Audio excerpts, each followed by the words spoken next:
Well, the events that have unfolded out of the NATO meeting this past week, where Ukraine was denied membership.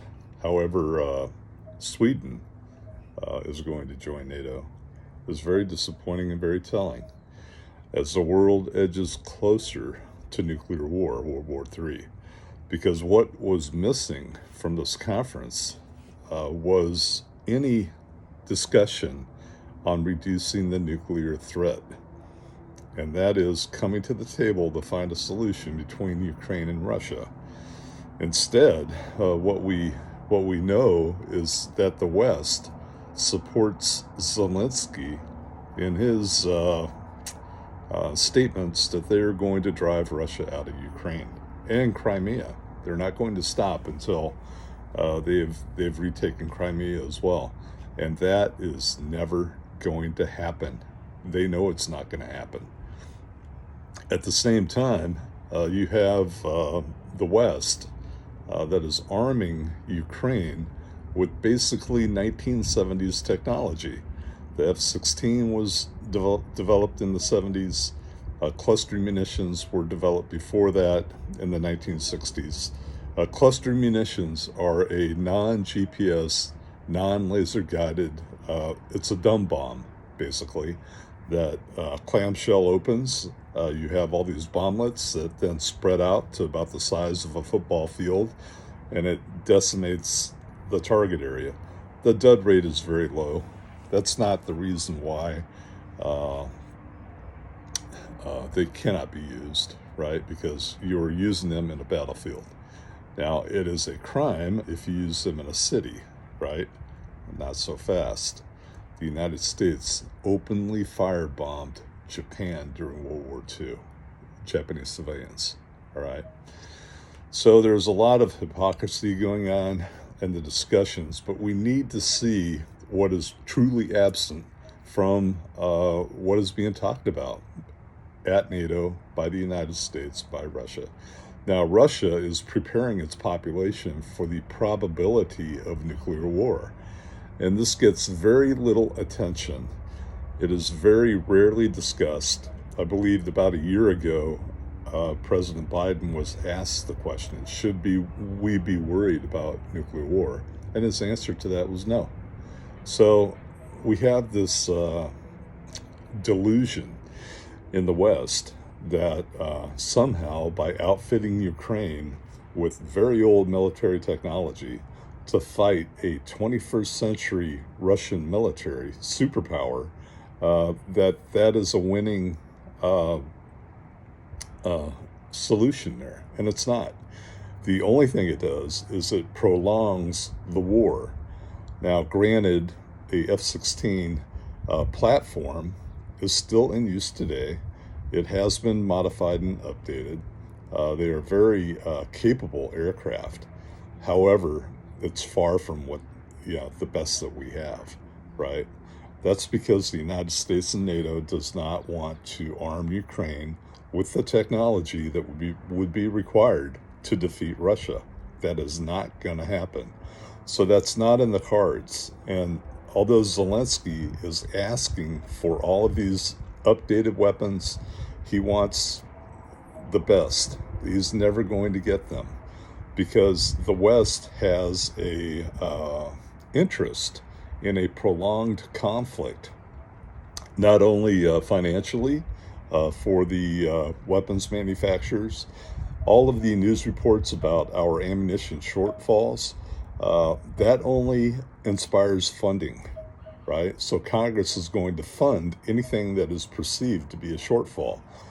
I would argue that we have no shortfalls, all right? I came from a job of ordnance logistics, and I know how quick munitions can make it from the manufacturer to a battlefield. And we went through that drill when the United States decided that they were going to invade Iraq, right? So we had munitions that our shortfalls were pathetic. And within a week, they were all on the front lines, right? So, it pays to not be distracted every time we hear that we have an ammunition shortfall, because that is just not the case. you'd be surprised at how fast ammunition can be produced when there's money involved, right? So there's a whole bunch of smoke and mirrors.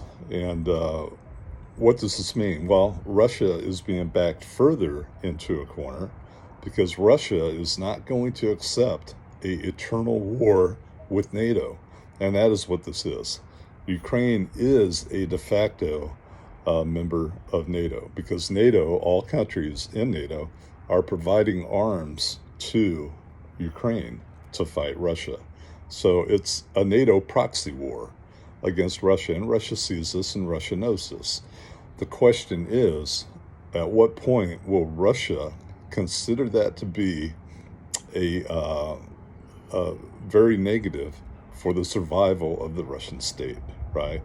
So they are not going to be willing to go into a decades-long, not like the United States did with Iraq and Afghanistan. They are not going to be willing to prolong this thing out, right? So as we send more old weaponry into Ukraine, all that does to the Ukrainian soldier is it puts them into a meat grinder. They are taking heavy casualties that are not being reported because where's Russia? They are inside Ukraine, right? They're not being driven out. Any perceived regains by Ukraine in Ukrainian territory are simply Russian troop movements of trying to achieve other goals. So is Russia, are they having a difficult time? Sure, you bet. You know, they thought it would be much easier, just like the United States thought that it would be easy going into Iraq. Didn't happen. We stayed 20 years in Afghanistan. A quick victory there did not happen. So superpowers always overestimate how easy a war is going to go, right? I think Russia miscalculated in the number of weapons that NATO was going to provide Ukraine. And they thought early on that if we just threaten nuclear war, that they will be able to stop some of these weapons from flowing into Ukraine. Because you have to keep in mind that when they initially invaded, Ukraine had nothing, basically. They had just what they had and nowhere near the munitions that would be required to fight a superpower. Well, it's kind of changing. It's changed. You know, we heard a year ago when the Stinger missiles and the TOW missiles and all these munitions were being shipped to Ukraine, that was a big game changer. No, didn't change anything. Russia has not budged, right? They've taken losses, no doubt, but they have not budged. And nor are they going to stop until they achieve their goal of creating a buffer between Ukraine and Russia to prevent NATO membership. So we're at a head here, and we are inching closer and closer to World War III, because Russia, all it takes now is for them to carefully execute a first nuclear strike. Right now, we think that we can see all their nuclear weapons movements from satellites and things like that. To a degree, we can, right? But we have nowhere near the complete visibility of how Russia is going to deploy nuclear weapons in a conflict, right? So it's not unusual for them to put them on their submarines. They have deployed submarines. It's not unusual for them to conduct exercises with nuclear weapons. So they could very easily, under the guise of a training mission, where do you start a nuclear war? The head of the snake. So I think that is a definite threat. Washington, D.C., command and control. It only takes a few well-targeted nuclear weapons to hit those areas, as well as in NATO simultaneously. And Russia has that capability with the hypersonic nuclear weapon delivery platform, and also with a cruise missile that is outfitted with nuclear weapons. So, something to think about. This is a Cold War Sailor, out.